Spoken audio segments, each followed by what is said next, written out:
All right, I am back home in my home state of Wisconsin, and as you can see, not the greatest condition right now. It's cold, it's windy, it's been raining all day, but you know what they say, you can't catch them from the couch. So I got a few hours to just kind of grind it out. I'm on a body of water that I have not been on in many years. It's not too far from where I'm staying, so I figure, you know what? Better get out here before it starts raining again. So I got a few presentations kind of rigged out. I think what I'm gonna do is probably use a chatterbait just to kind of gauge to see what they want. And then obviously I'll throw in some Sinkos and maybe swim jigs and jigs just to kind of see if I can pick things apart. But I'm sitting right at the weed line here, and I'm probably just gonna fan cast around just to kind of see what the fish are doing. So we'll see how things go in the next couple hours here. So I think what I'm going to start off first is with the chatterbait, just to kind of see if I can get a couple fish to hit on this fast moving bait.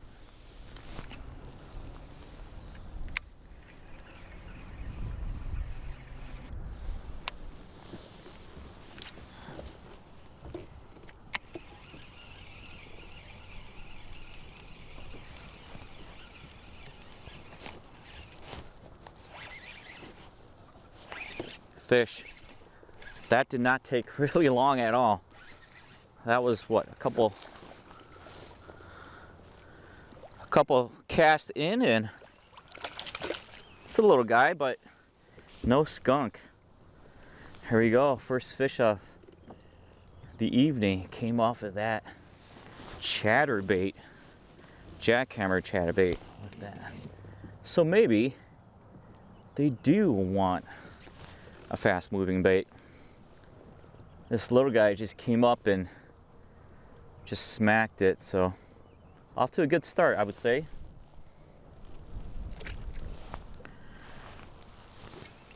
All right, maybe the chatterbait might be the ticket for today.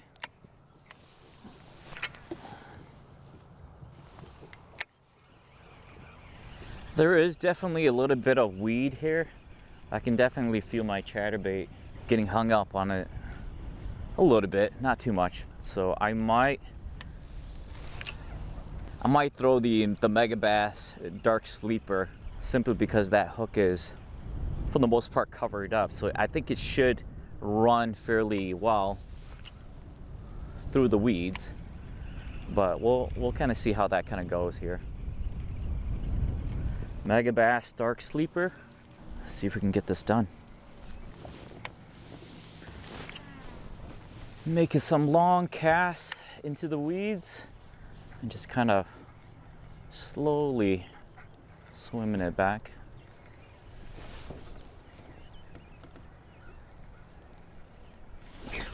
Oh, that's a fish. There we go.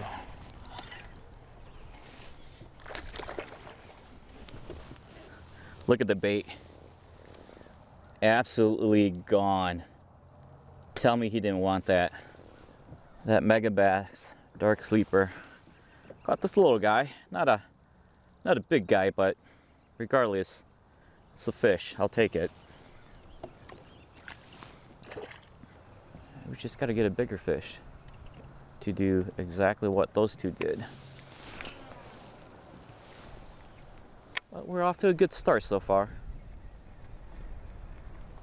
All right, we're gonna pick up anchor and we're gonna keep on moving.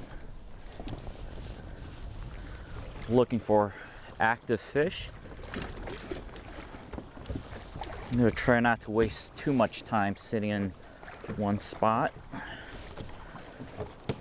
gonna continue to keep moving a bit. There's this little cove back here that I can start out. Looks like there's a little bit more weed growth back here. Might be a good spot to throw out the frog as well too, so give it a shot, see how it goes. Maybe I can get some topwater strikes. But that's 2 fish already within the first 15 minutes, so off to a pretty good start. Not quite sure how the rest of the day is gonna go, but we're gonna keep at it. See what we can what we can get.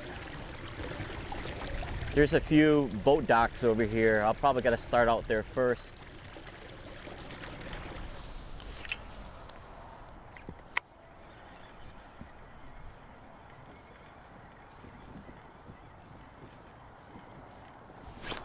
Oh, little guy. Little guy.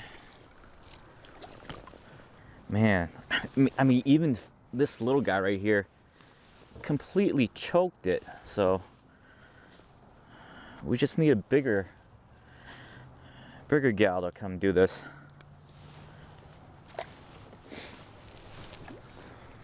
They're definitely chomping. We just need a bigger fish to do the exact same thing. All I'm really doing is just making a lot of long casts, just fan casting everywhere here and just kind of slow rolling it back. So lately I've been getting the itch to bass fish.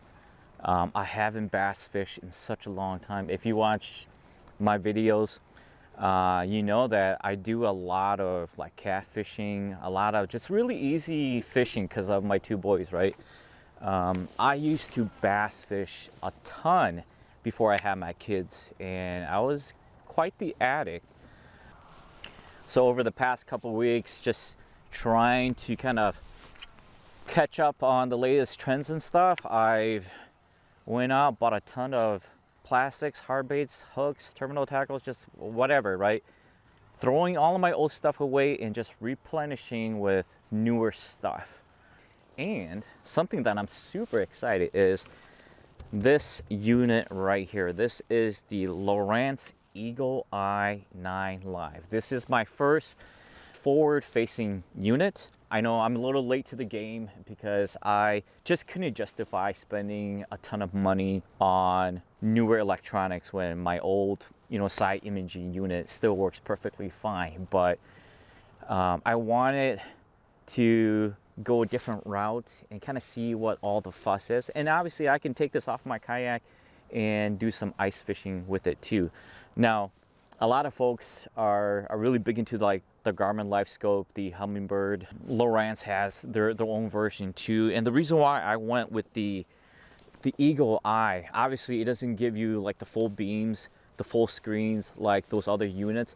I think the biggest selling point for me was weight, because I wanted something that I can easily take on and off my kayak, transfer it out onto the ice once ice fishing rolls around. And the thing I like about this transducer is that I don't have to manually move it from the deucer forward and down. I can do all that straight from the unit itself. So far, I'm really liking it.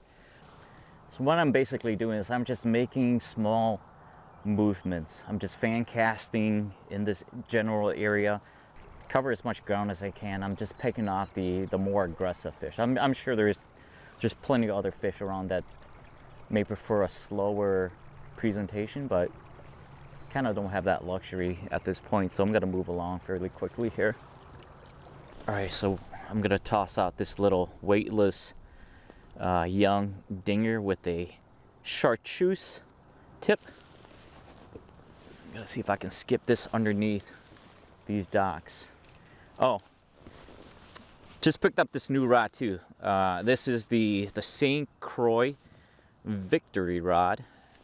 I was in need of upgrading my gear, so I needed a good Cinco, finesse plastic worm rod, and I asked a good friend of mine, and he recommended the St. Croix Victory rod. From what I've heard and have seen, a lot of folks are saying that this is like the little brother of the G Loomis NRX.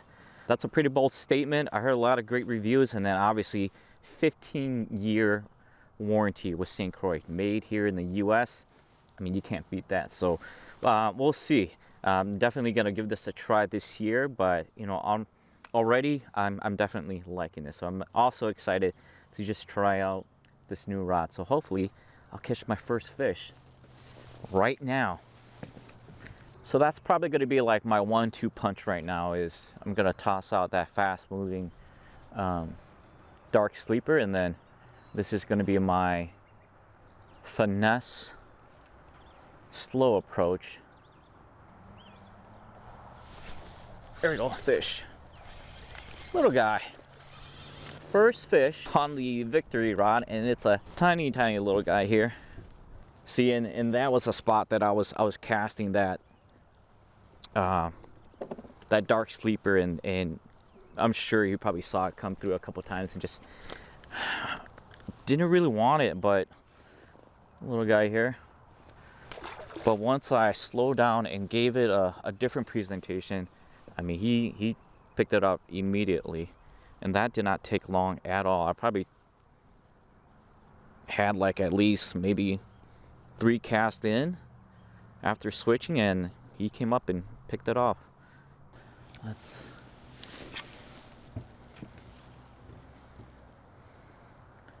get as close as I can to this dock.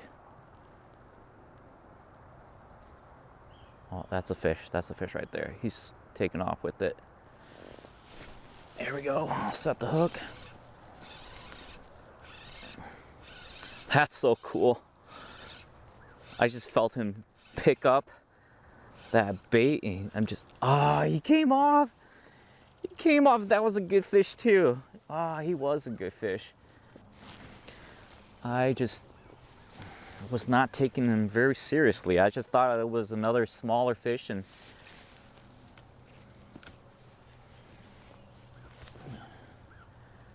he had some weight, that's for sure.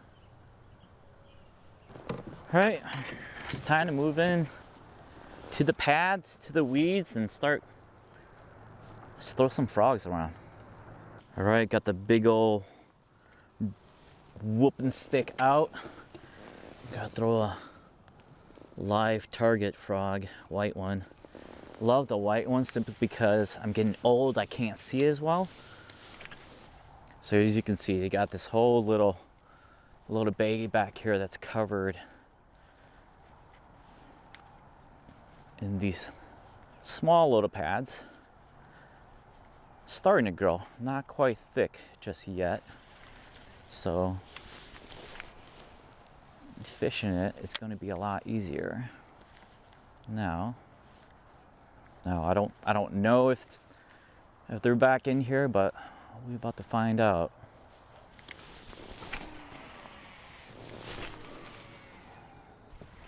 Surprise, very surprised. Well, the one thing I do know, I don't like this rod, so probably the next rod I need to upgrade is going to be to a better frogging rod. All right, let's keep moving.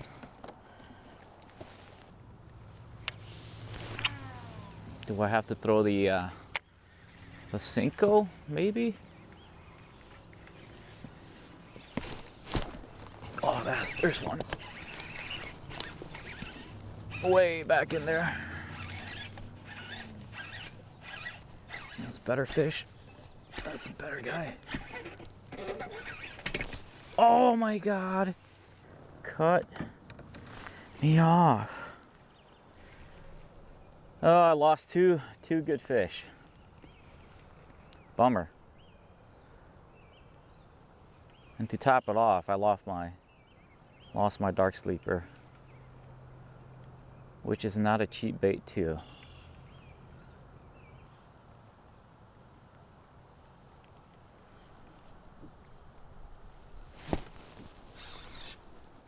Finally.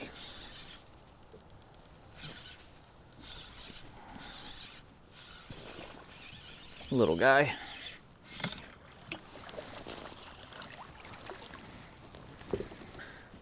Took a while though, but I'll take it.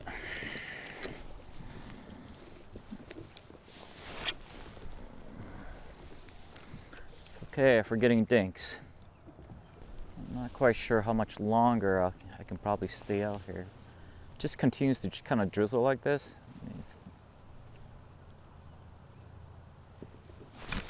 Oh my God. Snap me off. I've been getting strikes, but I've been losing a lot of fish too. So I can't say that they're not biting, because they are biting. Because I'm so rusty, I just haven't really dialed things in. Trying to get back into the swing of things, so.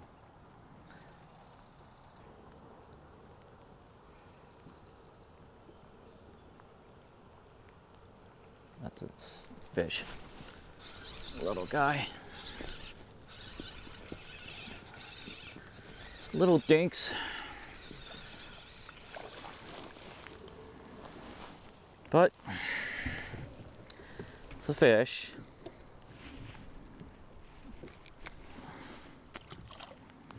Oh, here comes the big old raindrops now.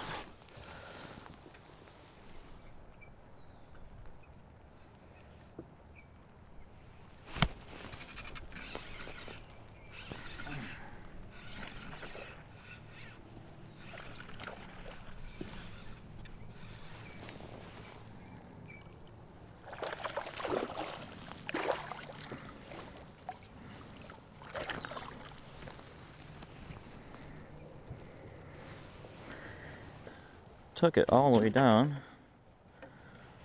Not a really big fish, but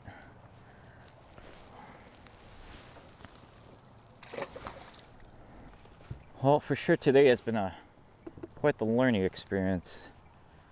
A lot of good things that happen right, a lot of bad things that happen today as well.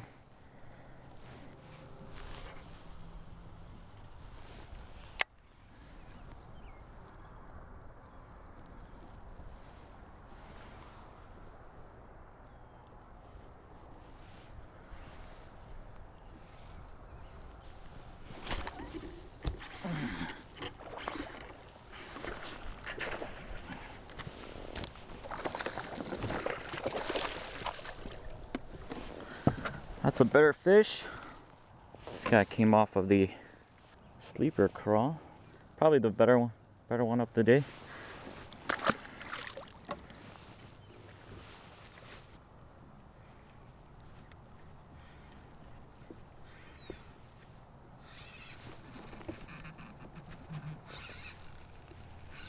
That guy, I didn't even know he was on. Came up and grabbed it and just started swimming away with it. Hopefully I can land him. He's got a bunch of weeds with him.